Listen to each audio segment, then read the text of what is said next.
Okay. All right, here we go.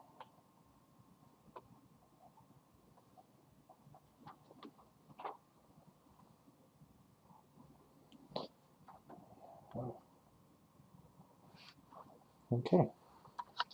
When I first seen this topic, I agreed that the driver's license age should be raised from 16 to 18 years old, but after reviewing some of the information I found, I have changed my mind. According to the AAA Foundation for Traffic Safety, in a 9-year span, teenagers 15 through 17 years old caused 30,917 fatal accidents. More than 5,000 teens die in car crashes a year. The results of teen driving are staggering. I will review the different sides of raising the age and the impact it has on different people. Teenagers do get into more than their fair share of wrecks, but is it because of their age or due to inexperience and training? Experience and training mean a lot more than age when it comes to driving. Maybe we should begin teaching kids how to drive around 14 or 15, easing them into it gradually and with supervision, so that by the time they are 17 or 18, they have 3 or 4 years experience behind them.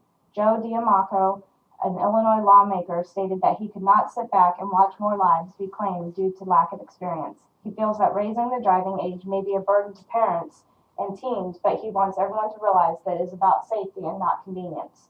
Graduating licenses, or permits as some call them, have become standard across the country in the past 15 years. These licenses require teens to spend more time driving with a parent or other responsible adult before they go out on their own. Andrea Summers, a coordinator of the teen driving program for the Delaware Office of Highway Safety, said that in her state, they are cracking down hard on teens and making the laws tougher by banning teens from using their cell phones while they are driving, imposing stricter curfews, and expanding their supervised driving time. New Jersey is also considering lengthening the time a young driver has a permit from 6 months to 12.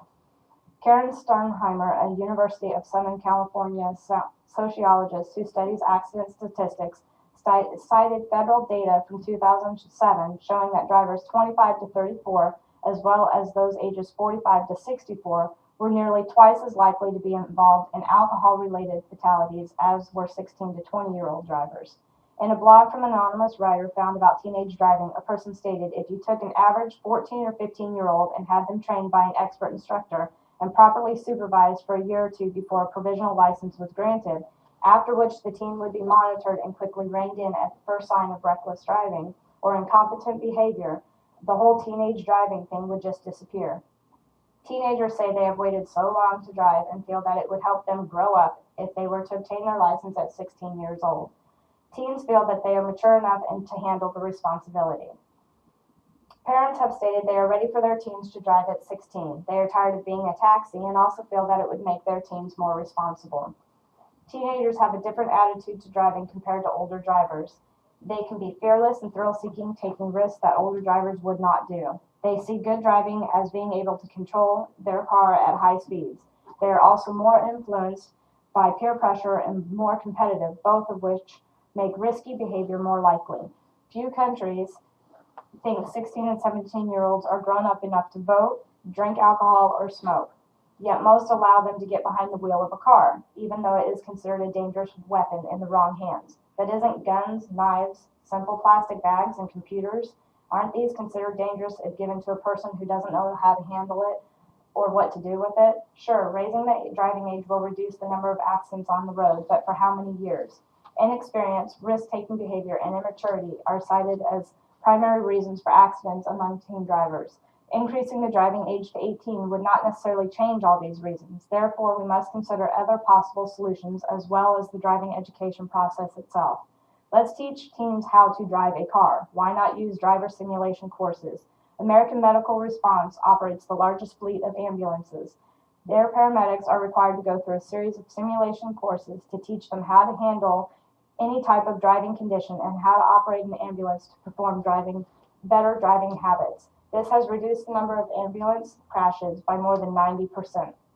If we raise the age from 16 to 18, then automotive manufacturers would see a delay in purchases for the first 3 years in driving that the driving age was raised. Next, auto insurance companies would hopefully gain revenues by not having to pay out as many insurance claims due to car accidents created by young teens. Next, gasoline companies would see a reduction in the revenues with the reduction of gasoline usage. Driving schools would see the most significant impact. Short term, they would lose business for the first 3 years. Long term, the driving schools would actually do better as they could charge more per student. How does this affect family? Parents will most likely have to find themselves continuing to be a chauffeur to their 16 or 17-year-old teen if the driving age was raised. Because changing the driving age to 18 is maybe too big of a step for most people, then why not take smaller steps to help teens have better education and understand how to drive a car? The number of hours required behind the wheel should equal the number of hours required for the course, which is currently around 30 hours. A permit or graduating license should be a requirement from the ages 16 to 18, giving them 2 years to hold a permit, include a probationary period that requires retaking the driver education course, not with adults that are in a defensive driving school, but with other teens, since most teens are distracted by their friends. Young drivers do have more accidents, but that is because they are not very experienced, not simply because they are under 18. We have looked at many different views from people anywhere from lawmakers to parents, and each has their own facts and reasons for their view. The implications affect many people outside of the teens and parents as far as gas companies and auto manufacturers. If we raise the driving age, it will be 18 or 19-year-old new drivers having more accidents instead of 16, 17-year-olds. Looking at the inexperience these teens have, helping them have more skills and knowledge would better them as drivers versus raising the age. After all, statistics show men are 77% more likely than women to kill someone while at the wheel. So if we went just by statistics, we would ban all male drivers. Let's keep the age where it is at and just up the education and training. That would be more beneficial to everyone and not be so one-sided.